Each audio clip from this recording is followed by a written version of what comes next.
À présent, donc, on va créer notre tableau. Donc pour ça, on va se placer sur la feuille 2 et on va donc créer le tableau qui va nous permettre de ranger les données. Donc ça va être un tableau qui va répertorier tous les chiffres d'affaires mensuels, par exemple pour un hôtel. Donc pour ça, on va d'abord entrer en B1 le mois de janvier, puis on va dupliquer cette fois, non pas vers le bas, mais sur la droite jusqu'à décembre, afin d'avoir déjà notre, notre calendrier. Ensuite, on va tout simplement créer des chambres. On va créer, alors, on va être fou, on va créer 16 chambres. Voilà. Et je vais devoir donc plus tard rentrer des valeurs. Avant, on va mettre en forme tout ça. Pour ça, je vais sélectionner l'intégralité du tableau et je vais devoir faire apparaître les bordures de mon tableau. Pourquoi? Tout simplement parce que si je fais un aperçu avant impression, on peut s'apercevoir ici, si je zoome, qu'il n'y a pas les cellules d'afficher. Pourquoi il n'y a pas les cellules d'afficher? Tout simplement parce que les cellules qui sont ici ne sont pas visibles par défaut à l'impression. Il va falloir les rendre visibles. C'est pour ça qu'il va falloir mettre des bordures. Pour ça, on trouve dans cette partie-là, dans cette barre d'outils ici, on va trouver ici la gestion des bordures. On va sélectionner ici toutes les bordures afin de faire apparaître toutes les bordures du tableau, c'est-à-dire ce bouton-là. Une fois que l'on a fait ça, il va falloir déterminer quelles sont les entêtes et quelles sont les données. Pour les entêtes, il va falloir donc mettre des cellules en couleur, tout simplement. On va sélectionner de la cellule B1 à la cellule M1, puis juste à côté de bordure ici, on a couleur d'arrière-plan qui va nous permettre donc tout simplement de placer de la couleur sur nos entêtes. On va faire la même chose pour déterminer les chambres. Les couleurs sont absolument ignobles. Je vais essayer de choisir quelque chose un petit peu plus doux. Parce que là, c'est vraiment catastrophique. Pas bien plus joli. Voilà. Donc on a maintenant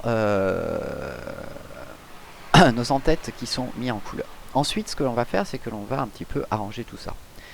On va resélectionner ici de A2 jusqu'à 17 pour sélectionner toutes nos entêtes de chambre. Et ensuite, on va déterminer quel est l'alignement dans la cellule. On a donc aligné à gauche, aligné centré et aligné à droite.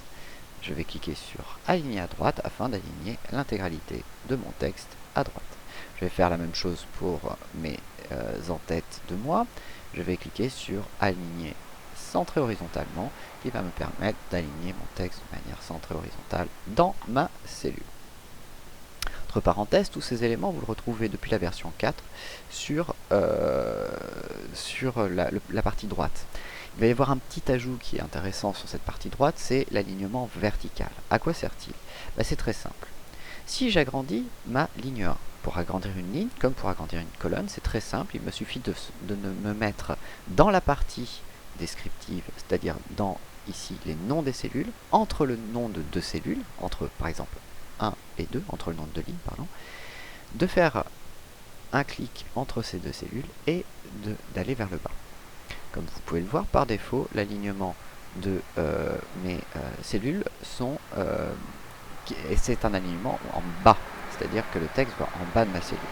Si je souhaite aligner verticalement, donc au milieu, il me suffira ici de choisir alignement vertical centré, qui va me permettre de centrer ici les données de mon tableau dans mes cellules. Ce que j'ai fait ici pour mon premier tableau, je vais faire deux autres tableaux, un qui va être en dessous et un qui va être à droite, qui vont être mes tableaux un petit peu récapitulatifs. Pour ça, donc, on va créer de nouvelles entêtes. On va créer total, moyenne, médiane. On va chercher le maximum, le minimum, le pourcentage du CA par mois. On va calculer la variation. Et sur la droite ici, on va faire pareil, le total, la moyenne, le maximum, le minimum, le pourcentage du CA par, chambre, moyenne, maximum, minimum, la médiane. On va essayer de trouver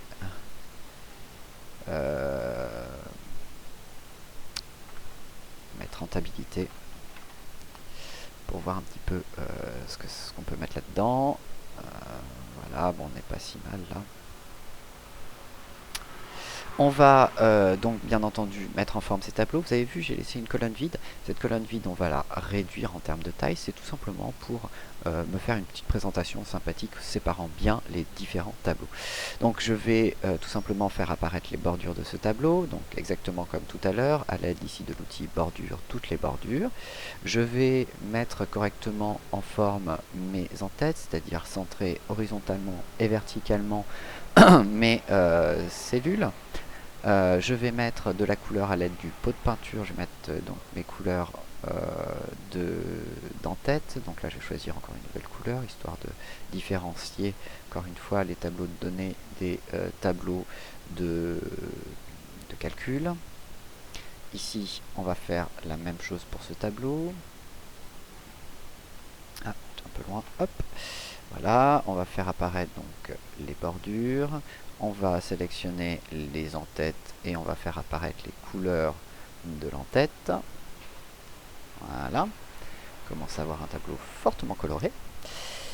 Enfin, on va se faire un tableau récapitulatif ici. Un tableau qui va récapituler donc toutes les données. Donc pour ça, je vais utiliser un nouvel outil qui est l'outil tout simplement de fusion de cellules. Cet outil de fusion de cellules, vous allez le trouver ici. C'est l'icône qui est juste à côté des alignements. Donc je vais sélectionner de la cellule P19 à S19, puis je vais cliquer ici sur fusionner les cellules afin de me créer une cellule unique à partir de 4 cellules. Donc ça va être mon récapitulatif de l'année en cours. Voilà, je vais bien entendu me faire une petite mise en forme rapide en centrant mon élément et en mettant une nouvelle couleur. Qu'est-ce que je n'ai pas encore utilisé? Bon, tant pis, je vais mettre du violet. Hop. Alors ensuite, je vais sélectionner les deux cellules P20 et Q20. Je vais encore une fois les fusionner. Je vais sélectionner deux cellules qui sont à côté, c'est-à-dire R20 et S20, les fusionner. Je vais, pour tout ça, ajouter des bordures. Et ce que je vais faire, c'est que je vais sélectionner et ma fusion en P20 et ma fusion en R20. Et je vais dupliquer ça vers le bas. Donc il va y avoir le total, la moyenne, le max, le minimum, la médiane. Hop. Et je vais venir fusionner, cette fois-ci, hop, tranquillement, chaque groupe de cellules pour faire un tableau comme ça qui a deux entrées.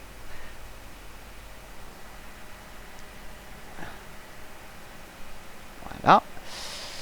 Et on va remettre donc le total, la moyenne, le maximum, le minimum et la médiane. Voilà, on y est. Hop, on va bien entendu mettre un petit peu de couleur dans tout ça, histoire de, encore une fois, rendre le tableau plus lisible. Voilà, cette fois j'y suis. Qu'est-ce que je peux rajouter à ce niveau-là? Si je peux rajouter le fait que vous pouvez bien entendu pour les en-têtes mettre en gras italique, vous pouvez même souligner les données si vous le souhaitez, ce qui permet d'avoir quelque chose d'encore un peu plus clair en termes de quelles sont les en-têtes, quelles sont les données. J'insiste lourdement là-dessus parce que c'est vraiment, ça participe vraiment à la lecture d'un tableau toute cette mise en forme permet de vraiment clarifier énormément quels sont le type de données, où sont données, comment sont rangées les données, etc., etc. Même pour vous, ce sera beaucoup plus facile derrière de bien comprendre votre tableau et de pouvoir le remplir plus facilement, plus rapidement. Dernière chose que l'on va faire, on va bien entendu rajouter un titre à ce tableau. Alors pour ça, il va falloir que, dans un premier temps, j'insère une ligne. Pour insérer une ligne, c'est on ne peut plus simple. Il vous suffit de faire un clic droit sur la ligne 1, sur le nom de la ligne, attention, et insérer des lignes. Il va m'insérer une nouvelle ligne. Alors comme vous pouvez le voir ici, il m'a inséré la ligne, mais il m'a rajouté toute la mise en forme de ma ligne précédente, qu'on va supprimer. Donc pour ça, je sélectionne tout, j'appuie sur supprimer. Et je lui dis de tout supprimer. Il va me réinitialiser, comme vous pouvez le voir, ma mise en forme de ma ligne.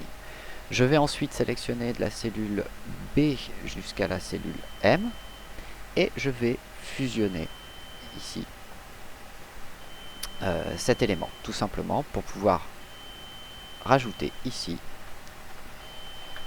tableau de bord, tac, qui va être mon titre. J'ai été un peu loin. Ah non, je n'ai pas sélectionné la bonne mise en forme. Alors, je vais augmenter la taille de ma police grâce à cet élément. J'aurais pu changer aussi ma police, hein, bien entendu.